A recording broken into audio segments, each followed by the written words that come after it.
নিরামিষ রেসিপিটা স্বাদে গন্ধে ভরপুর। এইভাবে তোমরা একবার বাড়িতে বানিয়ে খাবে, তাহলে কিন্তু দুপুরের গরম ভাতে কিংবা রাতের ডিনারে জমেই যাবে।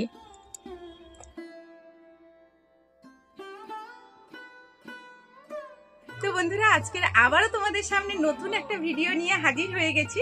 তো আজকের আমি তোমাদের সামনে বানাবো ঝিঙের একটা নিরামিষ দারুণ স্বাদের রেসিপি, যেটা তোমরা যে কোনো নিরামিষের দিন কিংবা এমনিতেও বাড়িতে খুব সহজে বানিয়ে ফেলতে পারবে। আর এই একটা রেসিপি থাকলে দ্বিতীয় পদের কোনো প্রয়োজন হবে না, মানে দ্বিতীয় রেসিপির কোনো প্রয়োজন হবে না। তো চলো এখন ভিডিওটা দেখতে থাকো। আশা করবো আজকের ভিডিওটা তোমাদের কাছে ভালো লাগবে, আর পুরো ভিডিওর সঙ্গে থাকো, স্কিপ না করে। এইটুকু আমি কিন্তু এখানে 3টে ঝিঙে নিয়েছি, আর ঝিঙেগুলো ভীষণই নরম আর টাটকা ঝিঙে। তো যাই হোক, বাজার থেকে কিনে নিয়ে এসেছি। অতিরিক্ত গরমে কিন্তু এগুলো পরে পরে শুকিয়েও যাবে, একদিন যদি বাড়িতে থেকে যায় তাহলে শুকিয়ে যাবে। তো আমি এখানে 3টে ঝিঙে দিয়ে করছি, কারণ তোমরা চাইলে কিন্তু বাড়িয়ে কমিয়ে নেবে বাড়ির সদস্য অনুযায়ী। তো সেরকম বাড়িতে আজকের কেউ নেই, তো আজকের একাই ছিলাম, তাই ভাবলাম নিরামিষ কিছু বানিয়ে খেয়ে নিই। তো আজকে তাই নিয়ে এসেছি ঝিঙেটা খুব ভালোভাবে এখন ছাড়িয়ে পরিষ্কার করে নেব। ঝিঙে তোমরা সবাই কিন্তু কাটতে জানো, তবুও আমি এই রেসিপির জন্য কেমনভাবে ঝিঙেটা কেটে নিচ্ছি সেটাই তোমাদের সঙ্গে একটু শেয়ার করছি। আর ঝিঙেটা কেটে তোমাদেরকে এক্ষুনি দেখিয়ে দেব কতটা নরম। একেবারে কচি ঝিঙে আজকে নিয়েছি, আর ঝিঙে একটু নরম হলেই খেতে ভালো লাগে। কচি ঝিঙেগুলো কতটা নরম দেখো, একেবারে এর মধ্যে মানে বীজ একবারে নরম। আর এই ঝিঙের মধ্যে যদি বীজগুলো শক্ত হয়ে যায় না, তখন কিন্তু খেতে ভালো লাগে না। এইভাবেই কিন্তু ঝিঙেগুলো কেটে নিচ্ছি দেখো।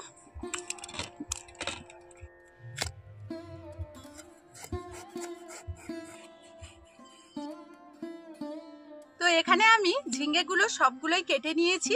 কেটে এখন কিন্তু একটা পাত্রের মধ্যে তুলে নেব।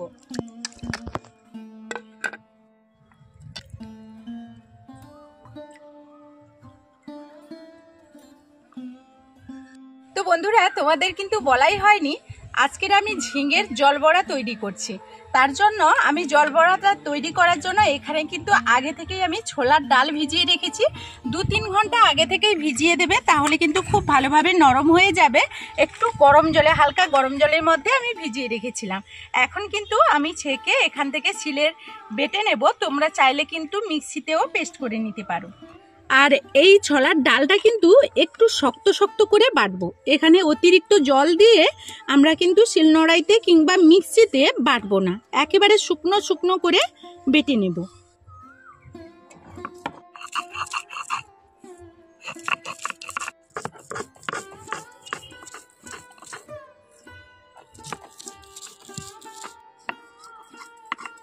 তো এইরকম জল না দিয়েই শক্ত শক্ত করে একটু বেটে নিতে হবে।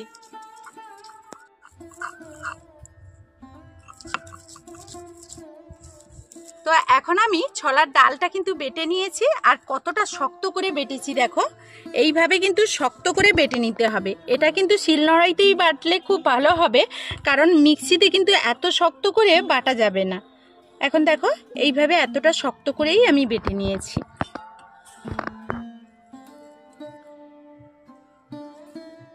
এখানে আমি নিয়ে নিয়েছি পোস্ত, আর এখানে নিয়ে নিচ্ছি সাদা সর্ষে। তো এই দুটো এখন শিলনোড়াইতে বেটে নেব। এখন 1 চিমটে লবণ দিয়ে দিচ্ছি যাতে তেতো না লাগে, আর এখানে দিয়ে দিচ্ছি একটু কাঁচা লঙ্কা। এখন এটাকে খুব ভালো করে বেটে নেব। একটু হলুদ দিয়ে দিয়েছি, এখন বেটে নিচ্ছি।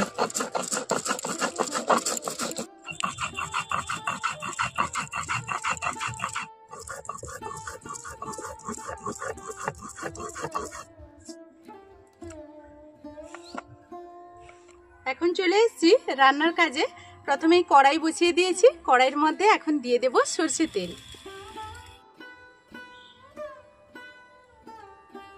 কিছুটা পরিমাণ কালো জিরে আমি দিয়ে দিচ্ছি। দিয়ে দিচ্ছি একটা শুকনো লঙ্কা আর 2টো তেজপাতা। এখানে দিয়ে দিচ্ছি আদার গুঁড়ো। তোমরা চাইলে কিন্তু আদাটা বেটেও দিতে পারো, বাড়িতে যেহেতু গুঁড়ো আছে এই কারণে আমি গুঁড়োটা ব্যবহার করলাম। এখন আমি দিয়ে দেব এখানে ঝিঙেগুলো।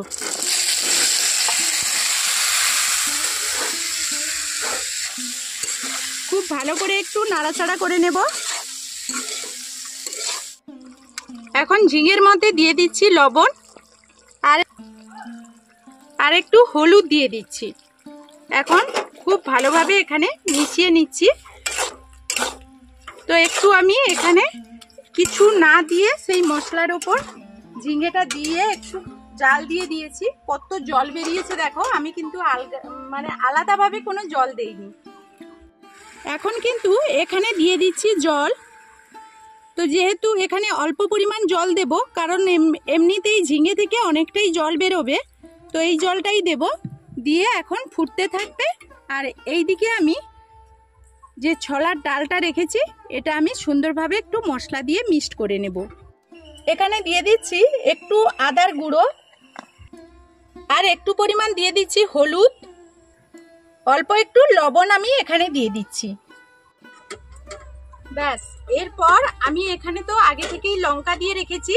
এই অবস্থাতে এই তিনটে উপকরণ দিয়ে ছোলার ডালটাকে খুব ভালোভাবে মেখে নেব। এখন আমি ছোলার ডালটাকে খুব ভালোভাবে কিন্তু মাখিয়ে নিয়েছি। এরপর তোমাদেরকে বলেছি আজকের আমি জল বড়া করব বলেছি, এই কারণে আমি এই রকম গোল গোল করে বড়াগুলো কিন্তু জলের উপরেই ছেড়ে দিচ্ছি। এইভাবে একটা একটা করে এই ফুটন্ত জলের মধ্যেই আমি কিন্তু এই জল বড়াগুলো ছেড়ে দেব। জল বড়া বলতে জলের মধ্যেই আমি ছেড়ে দিচ্ছি বলে এই রেসিপির নাম আজকের আমি দিয়েছি জল বড়া। তো এইভাবে বন্ধুরা তোমরা একবার হলেও বাড়িতে বানিয়ে খাবে। তো নিরামিষের দিন যদি বানাও আর আলাদা কোনো রেসিপির প্রয়োজন হবে না। সবাই কিন্তু চেটে পুটে গরম ভাতে এই রেসিপিটা খেয়ে নেবে। এই অবস্থায় আমি কিন্তু একটু ঢাকনা দিয়ে দেব 10 মিনিটের জন্য। তো বন্ধুরা এখন কিন্তু 10 মিনিট হয়ে গেছে, আমি এখন ঢাকনাটা খুলে নেব। আর হ্যাঁ, 10 মিনিটের মধ্যে কিন্তু আমি যখন এই যখন ডালের বড়াগুলো জলের মধ্যে দিয়েছিলাম তখন কিন্তু কোনোভাবেই নাড়াচাড়া করিনি। এখন ঢাকনাটা খুলে নেব। আর দেখো আমি যে ডালের বড়াগুলো দিয়েছিলাম কতটা বড় বড় হয়ে ফুলে গেছে। দেখো আমি কত ছোট ছোট দিয়েছিলাম আর কত বড় বড় হয়ে ফুলে গেছে।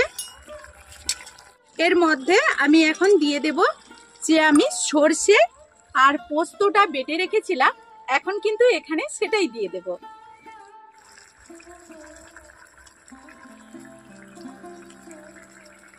এখন আমি 3টে কাঁচা লঙ্কা দিয়ে দিচ্ছি। কাঁচা লঙ্কার ফ্লেভারটা থাকবে, তাহলে কিন্তু এই রেসিপিটা আরও ভালো লাগবে। এখন একটু নাড়াচাড়া করে দিচ্ছি, সবগুলো উপকরণ খুব ভালোভাবে মিশিয়ে নিচ্ছি। তো বন্ধুরা ঝিঙে তো তোমরা অনেকভাবেই খেয়েছো, এইভাবে একবার অন্তত ট্রাই করবে। তোমাদেরকে বারবার বলছি এই নতুন ধরনের ঝিঙের রেসিপি তোমরা কিন্তু একবার হলেও বানিয়ে খাবে, দেখবে অসাধারণ হয়। যেহেতু নিরামিষ রান্না সেই কারণে আমি এখানে 4 চামচের 1 চামচ মতো চিনি দিয়ে দিচ্ছি। চিনিটা যদি এর মধ্যে দেওয়া যায় তাহলে এর স্বাদটা কিন্তু আরও দ্বিগুণ হয়ে যাবে। এখানে শেষমেশ দিয়ে দেব 1 চামচ মতো সর্ষের তেল।